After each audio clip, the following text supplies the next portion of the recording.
ABTA test পেপারে 25 page, সেখানে তোমাদের জন্য একটা ন্যারেশন চেঞ্জ দিয়েছে, ঠিক আছে, এবছর যারা মাধ্যমিক দিচ্ছ তাদের জন্য। দেখো সেখানে দেওয়া ছিল the crowd said long live president. এই যে লং লিভ প্রেসিডেন্ট, এটার আগে একটা মেয়ে আছে, আগের থেকে বলে রাখি, এর আগে একটা মেয়ে আছে। এই ধরনের সেন্টেন্সকে আমরা কি বলি? অপটেটিভ টাইপ সেন্টেন্স, ঠিক আছে। অপটেটিভ সেন্টেন্সে কি হয়?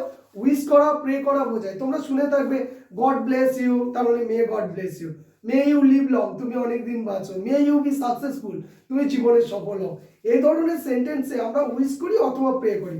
ভগবানের কথা বললে তখন প্রে করা বোঝায়, আর যখন উইশ করা হয় তখন ইচ্ছে প্রকাশ।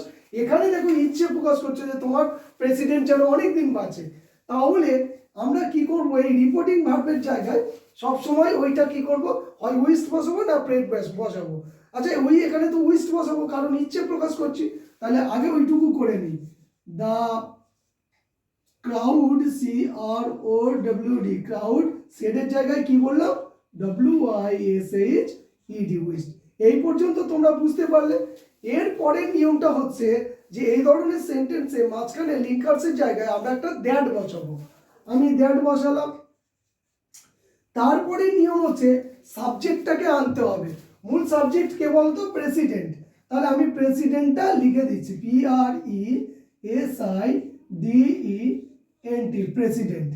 সাবজেক্ট বসলে তোমরা জানো তারপরে একটা ভার্ব পার্ট আনতে হয়, মানে সাহায্যকারী ভার্বের পার্ট আনতে হয়। তাহলে এখানে মে শব্দটা উজ্জ্ব আছে, তাই জন্য আমরা এখানে মেটা ফার্স্ট ফর্ম লিখব মাইট, MIGHT, মাইট। মাইটের পরে নিশ্চয় ভার্ব পার্ট বসবে। দেখো এখানে লং লিভ আছে, এর মধ্যে ভার্ব পার্ট কোনটা? লিভটা। তাহলে এখানে লিভটা বসিয়ে দেব, আর লংটা লং বসিয়ে যাবে। দেখো তাহলে উত্তরটা কি হলো? The crowd wished that president might live long.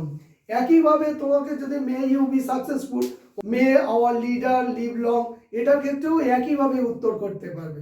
বুঝতে পারলে তোমরা?